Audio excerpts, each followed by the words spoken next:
A gradient of 36.5. This is unofficially the steepest road in the world. It was previously Baldwin Street in New Zealand. That had got a gradient of 34.8. As you can see behind me, this is extremely steep. You've got the slope of that dry stone wall going down at quite an angle. Bamford Clough in the last couple of years had a smooth layer of tarmac put down on its surface, eradicating all of the lumps and bumps and loose gravel. Is it really now the steepest road in the world?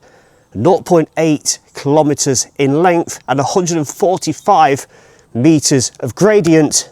I'm going to tackle it from bottom to the top and we'll find out how tough this is together. A little look at maps, I can show you where we are. So we've got Bamford Village down here on the left hand side. Now notice this green line going up from Bamford Village right the way to the top. Up here, that is Bamford Clough, and it is also known as Leaside Road. We can jump to this older map and you can see it going straight up there in exactly the same way over 100 years ago. And I imagine that vehicular access was permitted at this time. Now there have been other record holders of the steepest road in the world, including this one in New Zealand. This is Baldwin Street. It has a length of 300 meters with its maximum gradient measured at 34.8. There are also a couple of examples in Wales, one of them being in Harlock. It's the length of 300 meters, but it has a maximum gradient of 28.6. And another one in Conwy Valley, Wales, that has a length of 600 meters, but a 35.5% maximum gradient, so just shy of the 36.5 of Bamford Clough. So to begin, I have to start down here on Fiddler's Well. Just back down there, that is Main Street going towards Bamford Station, and Ashupton Road continues through the village on towards where Lady Bower Reservoir is, head on to the A57. And it's at this point I'm at the bottom of Bamford Clough. I'm looking forward to this. I'm going to push on up where it's more like a road that traffic can still go up, but then it'll turn into effectively a footpath. But it is indeed at this point classed as a road.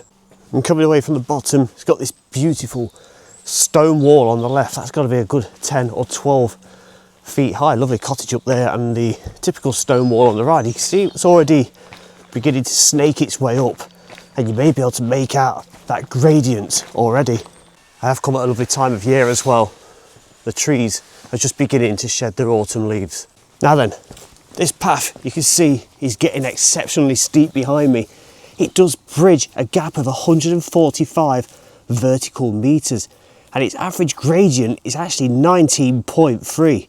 You can see just at the bottom here how steep this is already becoming. Look at these old steps just here. I wonder what they would have been for at one time. There's an old gate.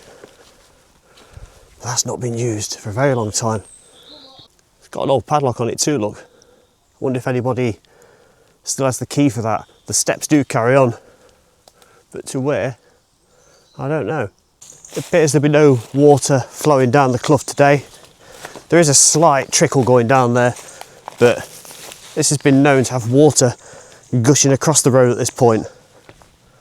But nothing like that today. Now it does say here, road closed. This is quite curious. Now this was like this some time ago, but if we come this way, look, it's wide open, so that's just going to be for anything other than foot traffic or cyclists, isn't it? Because that's been permanently positioned with that gap, the flow of the water trickling down the drain there, and already you can see how beautiful this is, and also that curve gives away how steep it is. So it's a quiet lane, and the gradient 35%. How about that? I've actually not seen a soul yet. I may do a little bit further up. It's got a lovely tarmac surface now. I remember the last time I come along here, may have been early 2023. It was just a gravelly mess. Lots of bumps and lots of places you could potentially trip or hurt yourself. This looks absolutely lovely now to go on, and since the resurfacing, I think that is when it has been reclassified as a contender for the steepest road in the world. It's lovely and tree lined, isn't it? This gives away the steepness now, doesn't it?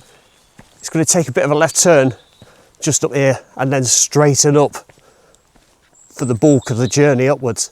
Whew. I'm starting to feel it now, but I'm absolutely loving the scenery and it's so peaceful. Let's push on.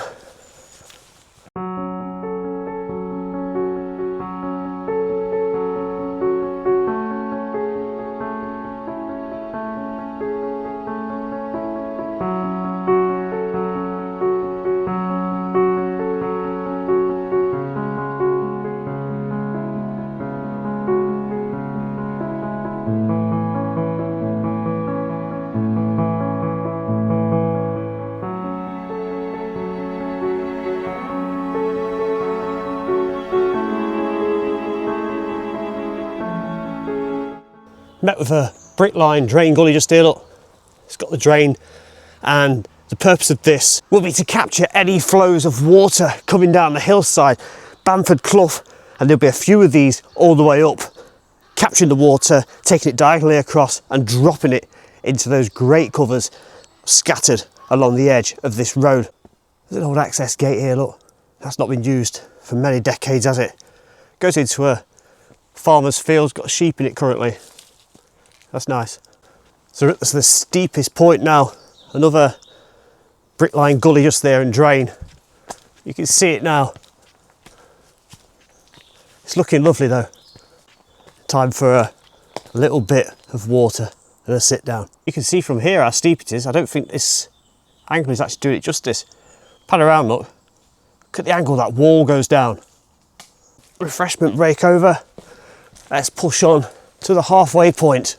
Even though it's a rather misty dull day, the views are becoming rather lovely. Two reflective bollards just here, as you would find on the roadside. The red on the rear. And I think we're almost at the halfway point. Another stone blocked off entrance here. Look, an old gate. It's got a nice iron bracket on there, look. But not on the other side. That is nice, isn't it? The gradient is really becoming apparent now, isn't it? Very, very steep. Still greeted with that standard sized stone walling on the right hand side. A low wall section and twigs and bushes on the left. Bit of a drop down. Fields and Bamford Edge in the distance. And another brick lined gully.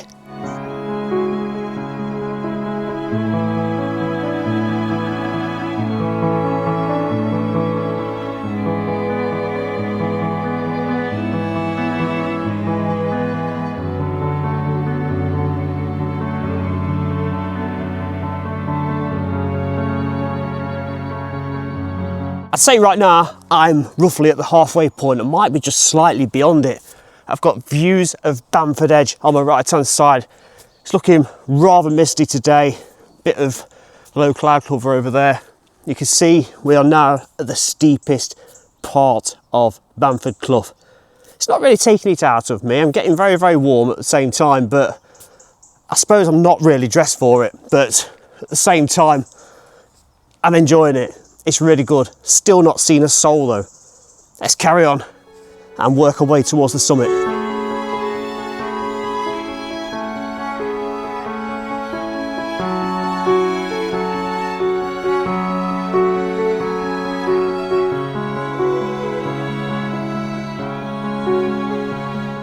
Just look at that elevation down there. That's extraordinary, isn't it? And facing up towards the top, one last brick drain gully just there. Maybe there are more.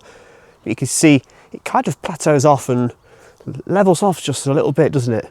What was really funny was when I tried to put the drone up, there was a couple of places I had to move it around because it kept sliding down the hill before I could find a spot for it to take off. Reflective bollards just here, two of them that you'd normally find side of a road. So that's 6 of those in total now.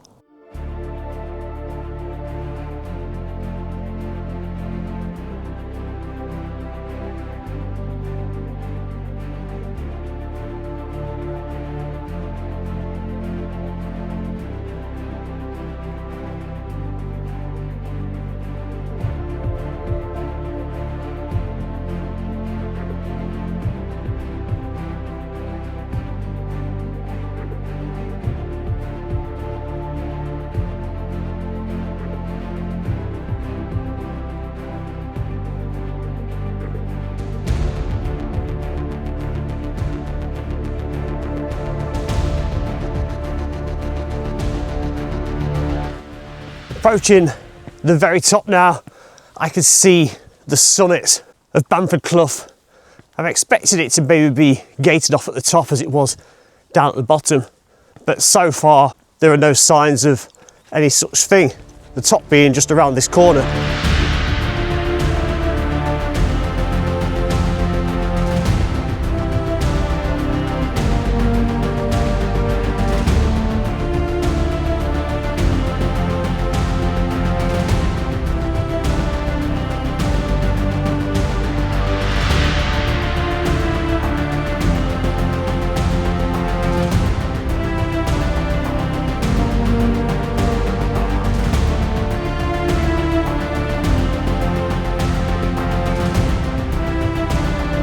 So in conclusion, is Bamford Clough the steepest road in the world? Well, according to the Guinness World Records, access to drive vehicles up and down the road from one destination to another is imperative to qualify. And apparently the street must also contain buildings running alongside, which on the main 500-metre stretch from the bottom to the top, there were no such buildings.